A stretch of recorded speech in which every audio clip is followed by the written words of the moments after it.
టమాటాలతో ఎన్నో రోటి పచ్చళ్ళు ఉన్నాయి. టమాటాతో కాంబినేషన్ చాలా బాగుంటుంది కదా. నాకు కూడా చాలా ఇష్టం. ఈ పచ్చడి ట్రై చేయండి తప్పకుండా, చాలా బాగుంటుంది. స్పైసీగా సూపర్ టేస్టీ ఉంటుంది. ముందుగా టమాటోస్ని మంచిగా కట్ చేసి పెట్టుకోవాలి.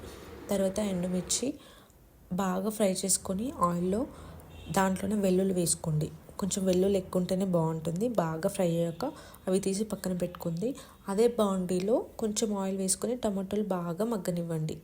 మూత పెట్టుకొని మంచి మగ్గాక ఇప్పుడు మనం రోట్లో వెల్లుల్లి అండ్ ఎండుమిర్చిని మంచిగా దంచుకోవాలి. దాంట్లో టేస్ట్కి సరిపడా సాల్ట్ అండ్ కొంచెం పసుపు వేసి మంచిగా దంచుకోవాలి.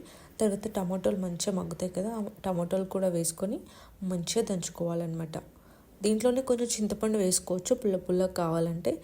నేనైతే వేసుకోలేదు. కొంచెం కొత్తిమీర వేసుకొని మంచిగా దంచుకోవాలి. అది పక్కన తీసి ఒక ఆనియన్ కూడా మంచిగా దంచుకోండి. దాంట్లో మిక్స్ చేసుకుంటే చాలా బాగుంటుంది. టేస్ట్ అయితే అద్దరిపోయింది. మీరు తప్పకుండా ట్రై చేయండి. Please to subscribe.